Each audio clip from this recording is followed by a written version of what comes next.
کہ بگاڑ گئی۔ حضرت مولانا عمر صاحب پالنپوری رحمت اللہ علیہ نے فرمایا کہ میں چھوٹا تھا، میری والدہ نے میرے ذہانت کی وجہ سے دینی مدرسے میں ڈالا۔ ماشاءاللہ ان کی والدہ دیہات کی ایک خاتون تھی، لیکن کتنی سمجھدار تھی اس کا اندازہ کریں وہ مولوی لوگ جن کے سب کے بچے اسکولوں میں پڑھ رہے اس زمانے میں۔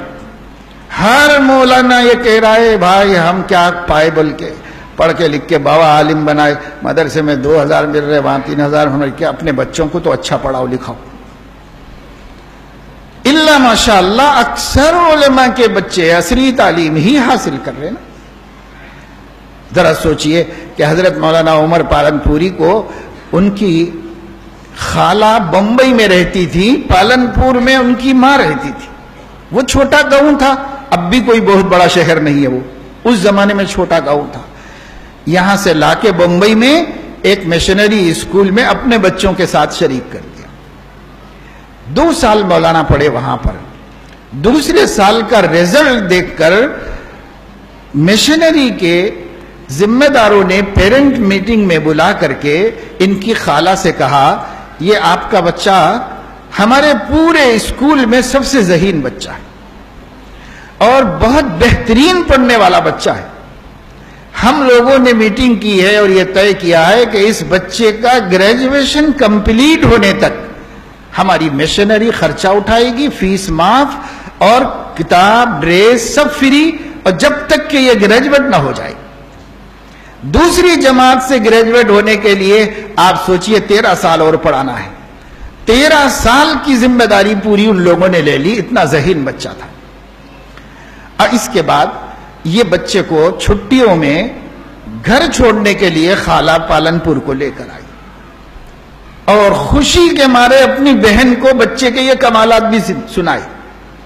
اس کو سنتے ہی وہ دیہات کی بھولی بھالی ماں کیا کہتی ہے، آج ہم میں سے ہر ایک کو سوچنے کی ضرورت ہے۔ وہ بھولی بھالی ماں اپنی بہن سے کہتی ہے بہن میرا بچہ اتنا ہوشیار ہے، اتنا ذہین ہے، اتنی تعریف ہوئی اس کی، اگر ایسا ہے تو اب اس کو میں دین کی تعلیم دلاؤں گی، میں دنیا کی تعلیم نہیں دلاؤں گی۔ یہ اب وہ بہن بولی کہ میں کو بول کے غلطی کری ان لوگوں کو تو بچہ اچھا قابل بن جاتا، خاندان کی عزت ہو جاتا، دولت آتا، کماتا اور بڑا، لیکن میں تو بتایا۔ اب وہ بضد رہی کہ نہیں مجھے تو دین ہی پڑھانا ہے، اگر میرا بچہ ذہین ہے میں اس کو ضائع نہیں کروں گی، اس کو اللہ کے کام میں لگاؤں گی۔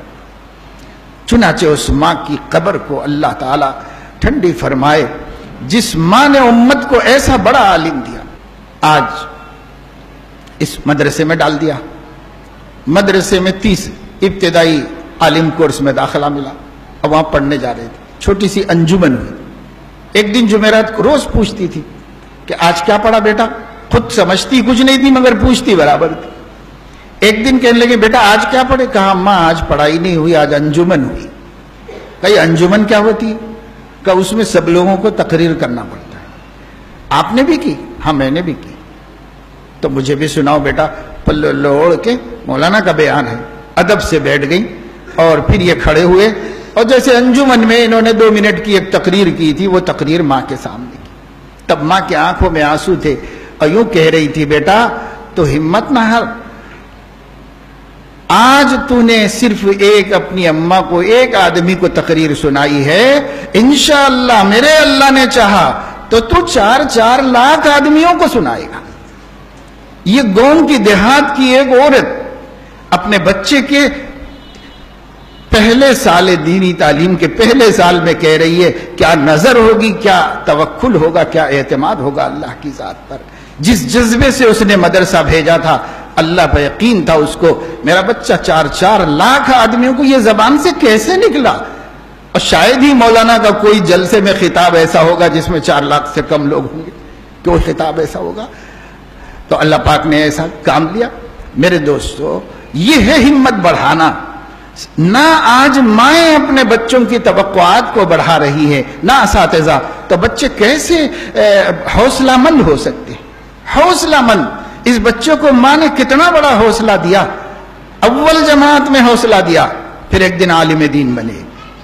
اور بعد میں کہتے ہیں کہ کوئی بابا صفت بزرگ مجھے ملے تھے، اس وقت ان کی اپنی دکان تھی بمبئی میں، اس وقت انہوں نے کہا کیا کرتے ہو؟ جب دارالعلوم دیوبند میں پڑھ رہے تھے تب کی بات تھی، دکان تو بعد میں کی، کہا میں دارالعلوم دیوبند میں پڑھ رہا ہوں۔ تو اس اللہ والے نے جو مجذوب صفت کوئی بزرگ تھے، انہوں نے مولانا سے کہا کہ اچھا تم علم دین حاصل کر رہے ہو، قرآن بہت کثرت سے پڑھا کرو اور قرآن کریم میں تدبر کیا کرو، خدا تمہاری زبان میں اثر دے گا۔ تو مولانا کہتے اس کے بعد سے میں نے قرآن میں بہت تدبر کیا، اور جنہوں نے ان کا بیان سنا ہوگا یا یہ یوٹیوب پر آج بھی موجود ہے سن لو کہ کتنا قرآن پڑھتے تھے وہ اپنے بیان میں، آدھا بیان اردو میں تو آدھا قرآن کی تلاوت، اور غضب کی آواز اللہ نے دی تھی، بہترین تجوید اللہ تعالیٰ۔ تو قرآن پڑھتے دلوں میں اتار دیتی تھی، زلزلہ پیدا ہو جاتا تھا لوگوں کے اندر جب وہ قرآن تلاوت کرتے تھے۔ تو قرآن میں تدبر کیا۔ آج ہمارے حفاظ کا حال یہ پورے سال قرآن نہیں پڑھتے۔